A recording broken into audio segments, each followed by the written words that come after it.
بسم اللہ الرحمن الرحیم۔ السلام علیکم، میں ہوں محمد فہیم۔ معاون خصوصی خیبر پختونخوا شفیع جان اور وزیر اطلاعات پنجاب عظمیٰ بخاری کے درمیان جو ایک جنگ شروع ہو گئی ہے، وہ نہ صرف ان دو شخصیات یا دو پارٹیوں بلکہ دو صوبوں کی عوام کی ایک دوسرے کے اوپر لعن طعن اور الزام تراشی تک بات آ گئی ہے۔ وزیر اعلیٰ خیبر پختونخوا محمد سہیل آفریدی لاہور گئے، اپنے ساتھ کابینہ کے ممبران لے کر گئے، اور وہاں پر جب وہ گئے تو ظاہری بات ہے پنجاب حکومت نے ری ایکشن دیا۔ عظمیٰ بخاری صاحبہ نے ایک بیان میں کہا کہ جنگلی لوگ آئے ہیں۔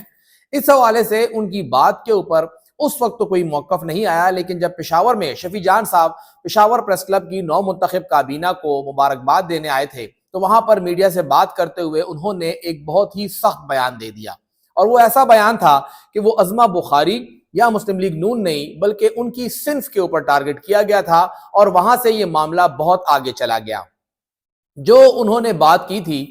شفیع جان کے جواب تک ہر بندہ یہی کہہ رہا تھا کہ عظمیٰ بخاری نے زیادتی کی، ان کے الفاظ ٹھیک نہیں تھے، بلکہ سہیل آفریدی کے دورہ پنجاب کی ہر جگہ پہ چرچا ہو رہا تھا، ہر ایک بندہ اس پہ بات کر رہا تھا، پی ٹی آئی موبلائزیشن پہ بات کر رہا تھا، مسلم لیگ نون کو وہاں پہ جو خطرات ہیں اس کے اوپر بات ہو رہی تھی، پھر سہیل آفریدی کی امیج بلڈنگ کے اوپر بات ہو رہی تھی۔ لیکن شفیع جان کے اس بیان نے سہیل آفریدی کی وہ ساری کی ساری امیج بالکل ایک سائیڈ پہ کر دی، پی ٹی آئی کا وہ سارا کا سارا سٹرگل ایک سائیڈ پہ چلا گیا، اور فوکس سارا صرف شفیع جان پہ آ گیا۔ جو منفی بھی تھا، پی ٹی آئی کے ورکرز چاہتے ہوئے بھی شفیع جان کا دفاع نہیں کر پا رہے تھے، لیکن شفیع جان کو یہاں بچانے کے لیے عظمیٰ بخاری آئی اور انہوں نے ایک اور بیان داغ دیا۔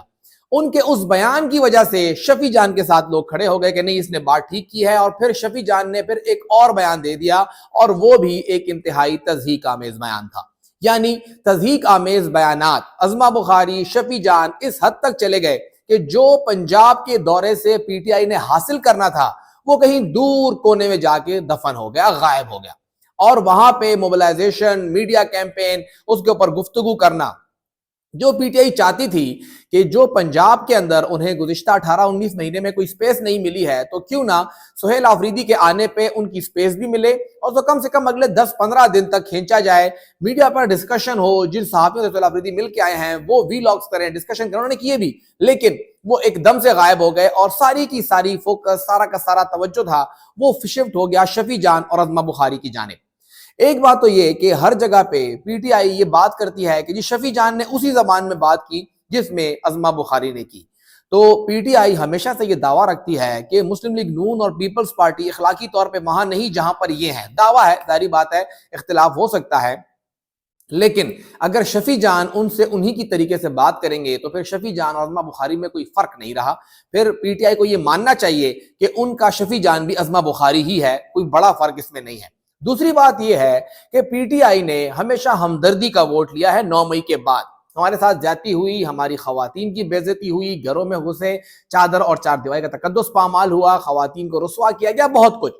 یہاں پر بھی جو انہوں نے الفاظ استعمال کیے تھے عظمیٰ بخاری نے، تو وہی ہمدردی کا سارا ووٹ ان طرف جا رہا تھا۔ ایک تو آپ کا ورکر ہے، ایک آپ کا مخالف ہے، جو ایک بڑی تعداد جو کسی کا بھی نہیں ہے وہ آپ کی طرف تھا، لیکن آپ کے سخت بیان نے اسے بھی یہ بتا دیا کہ بھئی یہاں پہ تو ہمدردی کی جگہ ہی نہیں ہے، ہم یہاں پہ ہمدردی کر رہے ہیں، یہ صاحب اور یہ پارٹی، ظاہری بات ہے پوری پارٹی کو، وہ پوری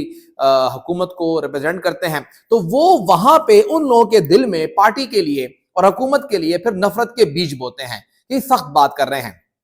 بات ہوتی ہے ریاست مدینہ کی، تو ریاست مدینہ ہو یا ایون گاندھی جی کی بات ہو، یہاں پہ باچا خان کی مثالیں پی ٹی آئی دیتی ہے، باچا خان کی بات ہو، انہوں نے کبھی بھی ایگریشن کا، غصے کا، تضحیک کا جواب اس طرح سے نہیں دیا، انہوں نے ہمیشہ خاموشی اختیار کی، نرم بات کی، سافٹ امیج بلڈنگ کی، اور مذہب کے اندر بھی نبی علیہ السلام کا طریقہ بھی یہی رہا، چاہے کوئی کچرا بھی پھینکے تو آپ اس کو اس طرح جواب نہیں دیتے، بلکہ آپ کا جواب ہمیشہ نرم ہوتا ہے۔ تو اگر تو یہ پالیسی نہیں ہے، پی ٹی آئی جو کہ ایک وقت میں 1000 پالیسیز لے کے چل رہی ہے، کوئی سر پیر نہیں ہے کہ آخر ان کی پالیسی ہے کیا، کوئی کہتا ہے طالبان سے بات کرنی ہے، کوئی کہتا ہے نہیں کرتا ہے، خان پالیسی ہوگی، خان نہیں ہوگا، خان سے ملاقات نہیں ہو رہی، تو یہاں پر بھی یہی مسئلہ ہے کہ پالیسی کیا ہے۔ اگر تو کوئی ہماری خواتین کی تضحیک کرتا ہے تو کیا ہم بدلے میں تضحیک کر کے ایکول کریں گے کہ نہیں ہم نے بھی کرنی ہے؟ پھر تو جو آپ کے ساتھ ہو رہا ہے وہ بھی ٹھیک ہے، کیونکہ آپ کے دور میں سب کچھ ہوا تھا. نواز شریف کی فیملی ہو، شہباز شریف کی فیملی ہو یا زرداری صاحب کی فیملی ہو، آپ نے ان کو عدالتوں میں لائے تھے. خیر آپ کہتے ہیں ہم نہیں لائے، لیکن پھر تو آپ کے ساتھ بھی ٹھیک ہوا. لیکن معاملہ یہ ہے کہ جہاں پر بھی تضحیک ہو ٹھیک نہیں ہوتا. اگر آپ کے ساتھ زیادتی ہوئی ہے تو اس وقت P T I victim card ہی استعمال کر سکتی ہے. ان کے پاس اور کوئی کارڈ نہیں ہے. ایگریشن کا تو کوئی کارڈ نہیں ہے، بلکہ آپ کا ایگریشن اگلے بندے کے کسی بھی ایکشن کو لیگلائز کرتا ہے، اس کو وہاں جسٹیفائی کرتا ہے. تو شفیع جان صاحب، پاکستان تحریک انصاف، خیبر پختونخوا حکومت، یا تو یہی پالیسی ہے تو چلتی رہے، ظاہری بات ہے حکومت نے دیکھنی ہے. لیکن پختون بمقابلہ پنجابی یہ پالیسی نقصان دے گی، پی ٹی آئی کو نہیں پختونوں کو دے گی. اور پی ٹی آئی پختونوں کی ایک بڑی نمائندہ جماعت ہے. یہ نہیں کہ پی ٹی آئی پختونوں کی ہی جماعت ہے، لیکن پی ٹی آئی نے پنجاب میں جتنے حلقے جیتے ہیں، خیبر پختونخوا میں بھی وہی حلقے جیتے گئے ہیں. اوورآل پختونوں کی ایک بڑی ریپرزنٹیشن پی ٹی آئی کر رہی ہے. لیکن اگر پی ٹی آئی اس طرح کی بات کرے گی، اس طرح کا رویہ رکھے گی، اس طرح کا پالیسی رکھتی ہے، تو اس کا نقصان پی ٹی آئی کو ہوگا، خیبر پختونخوا کو ہوگا. کل کو جب وہ وکٹم کارڈ کھیلنے کی کوشش کریں گی بھی تو لوگ کہیں گے کہ جی آپ نے وہی بات کی تھی، آپ وہی لوگ ہیں، آپ اپنے سے پیچھے نہیں ہونا. تو سوچ سمجھ کے بات کرنی ہوگی. حکومت کا جو ایک نیریٹو ہے، پارٹی کا ایک نیریٹو ہے، اس کو دینے کے لیے تھوڑا تول کے بولنا پڑے گا. ایک دم سے بولنے کی ضرورت نہیں ہے. آپ کا درگزر کرنا، آپ کا ایک دلیل سے بات کرنا، آپ کا اخلاقیات کے اندر بات کرنا، اگلے بندے کے بیانیوں کو زمین بوس کرنے کے لیے یہی کافی ہے.